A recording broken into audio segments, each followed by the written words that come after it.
এখানে ছিনলো আর সিল মারলো, এরকে রেজাল্ট কি?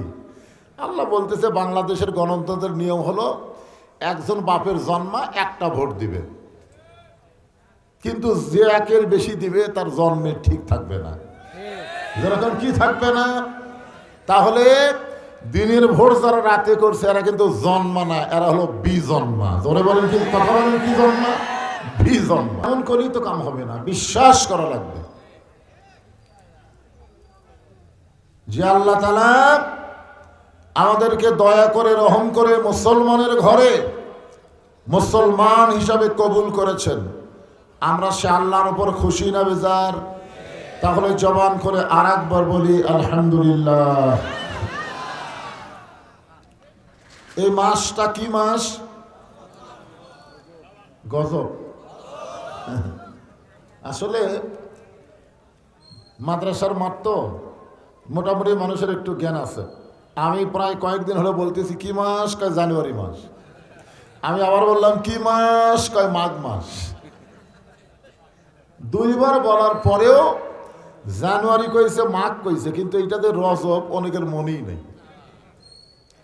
এই মাসের চাঁদ ওঠার সঙ্গে সঙ্গে আল্লাহর নবী একটা দোয়া বেশি বেশি পড়তেন। আপনারা জানেন দোয়াটা? জানেন? আল্লাহুম্মা বারিক লানা রজব ও শাবান ও বাল্লিগনা রমাদান। বাল্লিগনা রমাদানের বাংলা অর্থ হলো আল্লাহ রাসূল বলতেন রমজান পর্যন্ত আমার হায়াতকে বাড়াইয়া দাও। এখন আপনারা বলেন তো, রাসূল যদি বলে রমজান পর্যন্ত আমার হায়াত বাড়াইয়া দাও, এখানে কি প্রমাণ হলো? কে কখন দুনিয়া থেকে বিদায় নেবে এটা রাসূলও জোরে কয়, আরো জোরে বলেন, জানে না। আর আমাদের গত ফ্যাসিস্ট সরকার এটা কিন্তু জানছিল যে 41 সালের আগে নামাইকে। আল্লাহ এমন একটা খেল দেখালো, খালি কয় খেলা হবে খেলা হবে। আল্লাহ কয় তোরকে খেলা না, খেলা করবো আমি। জোরে কোন ঠিক কিনা? রাসূল দোয়া করতেছেন বাল্লিগনা রমাদান, রমজান পর্যন্ত আমার হায়াতকে বাড়াইয়া দাও। আমরা কে কখন দুনিয়া থেকে বিদায় নিব এটা রাসূল যদি বলতে না পারে, তাহলে একমাত্র জানে কে? আরো জোরে বলতে হবে, জানে কে?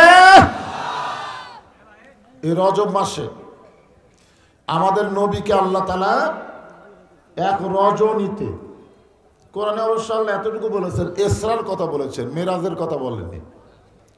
সুবহানাল্লাযী আসরা বিআবদিহি লাইলাম মিনাল মাসজিদিল হারাম ইলাল মাসজিদিল আকসা। বর্তমানে মসজিদে হারাম হলো মক্কায়, জোরে বলেন কোথায়? আর বাইতুল আকসা, বাইতুল মুকাদ্দাস কোন জায়গায়? জেরুজালেমে, যেখানে ইহুদির বাচ্চারা আমাদের ফিলিস্তিনি মুসলমানদেরকে নির্মমভাবে হত্যা করতেছে। জোরে কোন কথা ঠিক কিনা? কোরআনে কিন্তু এই দুইটাকে মসজিদ বলা হয়েছে। কি বুঝলেন আপনারা? সুবহানাল্লাযী আসরা বিআবদিহি লাইলাম মিনাল মাসজিদিল হারাম ইলাল মাসজিদিল আকসা। তাহলে বোঝা গেল দুইটাই কি? মসজিদ। আপনারা বলেন তো, হিন্দুদের জন্য কি মন্দির? হিন্দুদের জন্য কি? ইহুদির জন্য গির্জা, প্যাগোডা।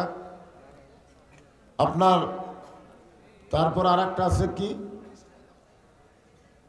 প্যাগোডা, গির্জা, মন্দির, আর আমাদের মসজিদ, আর অনেক নাম আছে।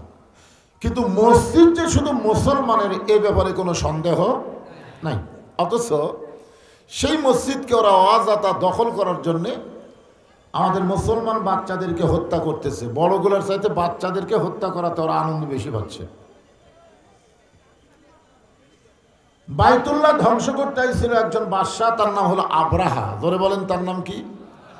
সূরা ফিল পড়লেই আপনারা পেয়ে যাবেন। আল্লাহ আবাবিল পাখি দিয়ে হস্তি বাহিনীকে ধ্বংস করে দিয়েছে, ঠিক কিনা বলেন? তো বাইতুল মুকাদ্দাস ফিলিস্তিনের মুসলমানকে হত্যা করতেছে অকাতরে। শিশু বাচ্চাদেরকে হত্যা করলে এ পর্যন্ত 42,000-এর বেশি শিশু বাচ্চাকে ওরা হত্যা করছে। তাহলে বলেন তো, আল্লাহ কি সে আল্লাহ নাই? আবাবিল পাখি মনে হয় সব মরে গেছে। তাহলে আল্লাহ কেন মুসলমানের মসজিদ বাইতুল মুকাদ্দাসকে মুসলমানকে পুরোপুরি না দিয়ে কেন যুদ্ধ বাধাই দিছে? আপনার বলেন তো, এর মধ্যে কারণ আছে না নাই?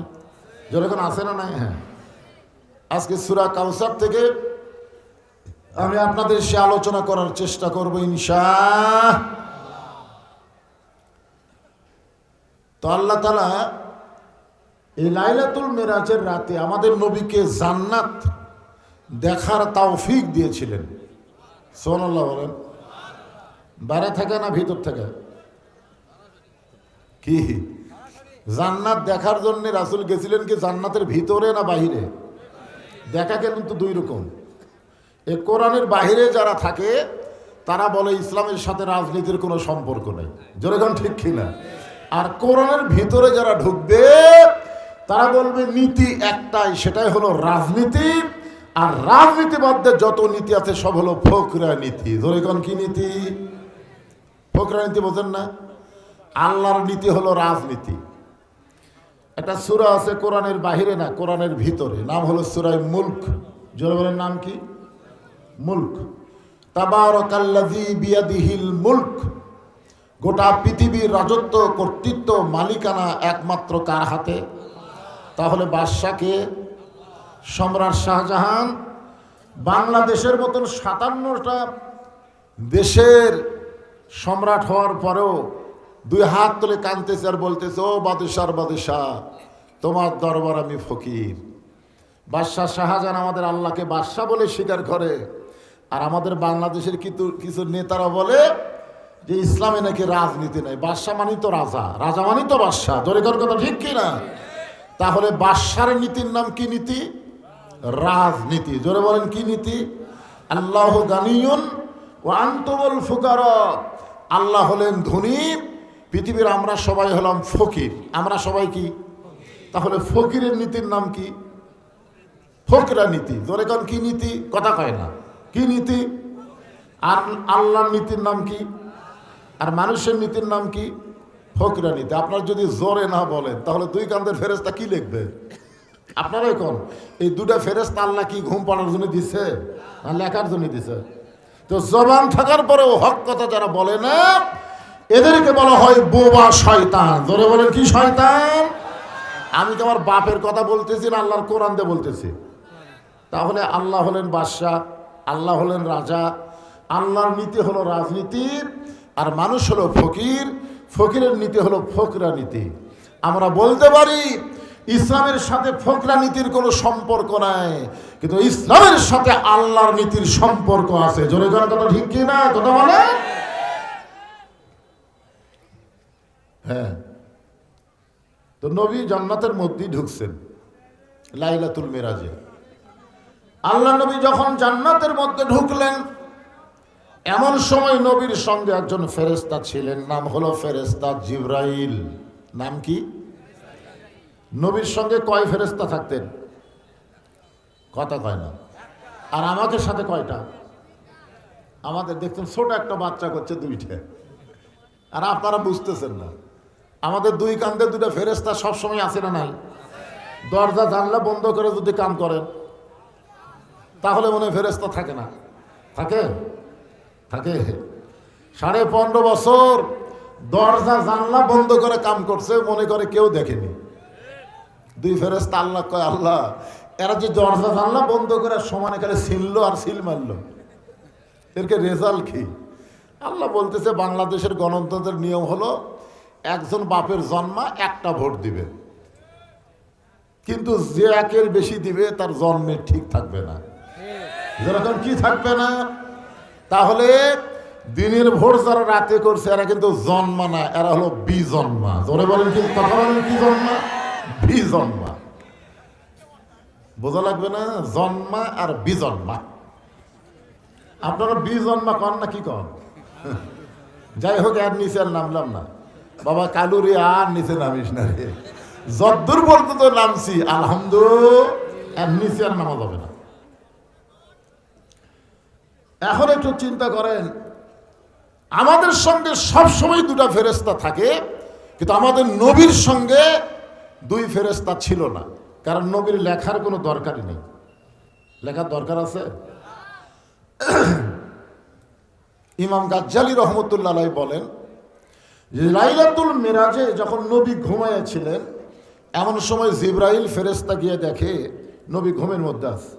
তো বলতেছে, আল্লাহ আপনার নবী তো ঘুম পাড়তেছে, আপনি নিয়ে যাবার করলেন আপনার আরশে, কিন্তু যে হারে ঘুমায় আছে কি করব? আল্লাহ বললেন নবীকে ঘুম থেকে ডাক দাও। তো জিবরাইল বললেন কিভাবে ডাক দিব? আল্লাহ বললেন আপনার জিহ্বাটা বের করে নবীর পায়ের তালুতে সুর ভরি দেন। জিহ্বাটা বের করে নবীর পায়ের তালুতে কি দাও? সুর ভরি দাও। ফেরেশতা জিবরাইল জিহ্বা বের করে নবীর পায়ের তালুতে সুর ভরি দিলে নবী ঘুম থেকে চেতন পায়। এখন চিন্তা করেন, সমস্ত ফেরেশতার সর্দার জিবরাইল যদি নবীর পায়ের তালুতে সুর ভরি দেয়, সেই নবীর কান্দে থাকার যোগ্যতা কোনো ফেরেশতার নাই। ফেরেশতা জিবরাইল বললেন, সালামুন আলাইকুম তিবতুম ফাদখুলুহা খালিদিন। ওগো নবী, আপনি যখন জান্নাতে প্রবেশ করছেন, আপনি যদি জান্নাত থেকে বের না হন, আল্লাহ আপনাকে জান্নাত থেকে বের করে দিবে না। সুবহানাল্লাহ। এই বছরটা হলো আপনার কষ্টের বছর। নবী যেই বছর মেরাজ করেছেন সেই বছর নবীর কষ্টের বছর ছিল। কিসের বছর? কষ্ট। প্রথম কষ্ট হলো চাচা আবু তালেব মারা গেলেন। দ্বিতীয় কষ্ট খাদিজাতুল কুবরা বিদায় নিলেন। তৃতীয় কষ্ট তাইফের ময়দানে গিয়ে রাসূল রক্তাক্ত হলেন। সেই বছরই আল্লাহ তাআলা নবীকে আরশে নিয়ে গেলেন। কি বুঝতেছেন? কষ্টের পরে শান্তি আছে না নাই? আমরা মনে করছিলাম আমাদের বাংলার মানুষের মনে হয় আর শান্তি আসবে না, এমন একটা অবস্থায় আমরা গেছিলাম। কিন্তু আল্লাহ তাআলা দীর্ঘ 15.5 বছর কষ্টের পরে বর্তমানে একটু প্রশান্তি, একটু শান্তি, একটু স্বস্তি আছে না নাই? জোরে কোন আছে না নাই? আবার যদি ভুল করেন কষ্ট কিন্তু আবার ফিরে আসবে। কিন্তু আর বারবার ঘুঘু তুমি খাইয়ে দাও ধান, এবার গৃহস্থ কিন্তু ফালাইছে ফান। জোরে কোন কি ফালাইছে ফান? প্রতিদিন ঘুঘু একটা ধান খায় আর 10টা ঝুরে। একটা খায় আর কি করে? খাবি খাইয়া যা। ওই একটা খায় আর পাও দিয়ে 10টা ফেলে দেয়। তখন ধানলা চিন্তা করে, না এভাবে তো ধান নষ্ট করা যাবে না। তখন ওখানে ফান ফেলাইছে। জোরে কোন কি ফেলাইছে? ফান বোঝেন না? ঘুঘু এসে এবারে মুখ দেখায় পাও দিয়ে যখন নষ্ট করবার চাষে খপ করে পা আটকে গেছে। তখন দূর থেকে বলতেছে বারবার, ঘুঘু তুমি খাইয়া দাও ধান, এবার গৃহস্থ ফালাইছে ফান। আমাদের বাংলার জনগণকে একটু সতর্ক হওয়া লাগবে। ধরে কোন কথা ঠিক কিনা? ঘুঘুরে বারবার বাংলার জমিনের আবাদকে নষ্ট করতে দেওয়া যাবে না। ফেরেশতা জিবরাইল বলেন, রাসূলুল্লাহ আপনি যদি জান্নাত থেকে বের না হন, আল্লাহ আপনাকে জান্নাত থেকে বের করে দিবে না। সঙ্গে সঙ্গে নবী রাগ করে বললেন, জিবরাইল যেই কথা একবার বলেছো এই কথার দ্বিতীয়বার বলো না। জিবরাইল চমকে গেছে, আমি নবীর পক্ষে কথা বললাম। কিন্তু নবী এত রাগ করলেন। ফেরেশতা জিবরাইল বলে, রাসূলুল্লাহ আপনার রাগ করার পিছনে কারণ? আল্লাহ নবী বলেন, জিবরাইল আমি নবী আমার জন্য নই, আমি নবী হলাম আমার উম্মতের জন্য। সবাই সুবহানাল্লাহ বললেন না? আমি নবী আমার জন্য নই, আমি নবী কার জন্যে? কথা কয় না। একবার আল্লাহ নবীর একজন ফেরেশতা, আল্লাহ নবীর একজন সাহাবী নাম হলো হযরত বেলাল। নাম কি? হযরত বেলাল বললেন, ইয়া রাসূলুল্লাহ আমরা যখন কবরে যাব মুনকির নাকির আমাকে 3টা প্রশ্ন করবে। কয়টা? কিন্তু আপনি যখন কবরে যাবেন আপনাকে মুনকির নাকির কয়টা প্রশ্ন করবে? তা আল্লাহ রাসূল বলেন, বেলাল তোমার কি ধারণা? বেলাল বলে, হুজুর আপনাকে একটা কম করবে। আল্লাহ রাসূল বলেন, কোনটা কম করবে? বলে, অমান নাবিউকা, এই প্রশ্ন আপনাকে করবে না, কারণ আপনি তো নবী। আল্লাহ রাসূল চোখের পানি বের করে বললেন, বেলাল তোমাদের ভাগ্য কত ভালো, তোমাদের নবী আছে, কিন্তু আমার ভাগ্য কত খারাপ, আমার নবী নাই। আছেন আমার মুক্তার, আছেন আমার ব্যারিস্টার, শেষ বিচারের হাইকোর্টেতে তিনি আমায় করবেন পার, আমি পাপী রাসূল জাবিন্দার। আল্লাহ যখন হাকিম হইয়া আমাদেরকে আসামি বানায় বিচার শুরু করবেন, ওই সময় আমাদের নবী উকিল হয়ে ব্যারিস্টার হয়ে আমাদের পক্ষে আল্লাহর কাছে ওকালতি করে আমাদেরকে সুপারিশ করে জান্নাতে পৌঁছায় দিবে। জিবরাইল, তুমি মনে করছো আমি জান্নাতে থাকার জন্য ঢুকছি? আমি শুধু জান্নাত দেখার জন্য ঢুকছি। আল্লাহ আমার উম্মতের জন্য কেমন জান্নাত বানালো, ধরে কর সুবহানাল্লাহ। আমি সেই দিন জান্নাতে থাকার জন্য ঢুকবো যেদিন প্রত্যেকটা উম্মতিনীকে আল্লাহ জান্নাত দিবে। এবারও সুবহানাল্লাহ বলেন না?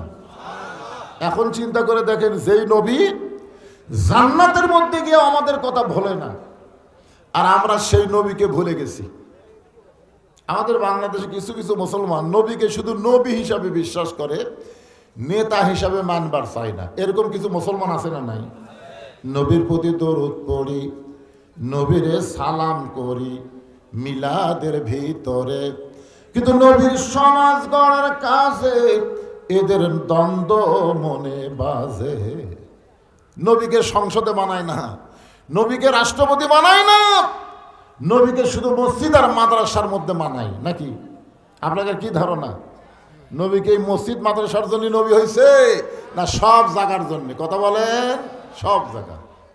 আল্লাহ কোরআনে বলেন, ওয়ামা আরসালনাকা ইল্লা রাহমাতাল লিল আলামিন। গোটা বিশ্ব জগতের জন্য আল্লাহ নবীকে রহমত স্বরূপ প্রেরণ করেছে। তাহলে মসজিদ ভালো থাকবে, মাদ্রাসা ভালো থাকবে, আর আমাদের সংসদগুলো খারাপ মানুষদের ভরে যাবে। তাহলে মনে হয় নবী কি সব জায়গার জন্য রহমত না কিছু কিছু জায়গার জন্য? কথা বলেন। সব জায়গার জন্য রহমত হয়, কিসের মাধ্যমে রহমত হবেন? এইটা আমাদের আজকে জানার বিষয়। যেই নবী জান্নাতের মধ্যে গিয়ে আমাদের কথা ভোলে না, আমরা সেই নবীকে কোন অবস্থাতেই ভুলতে পারবো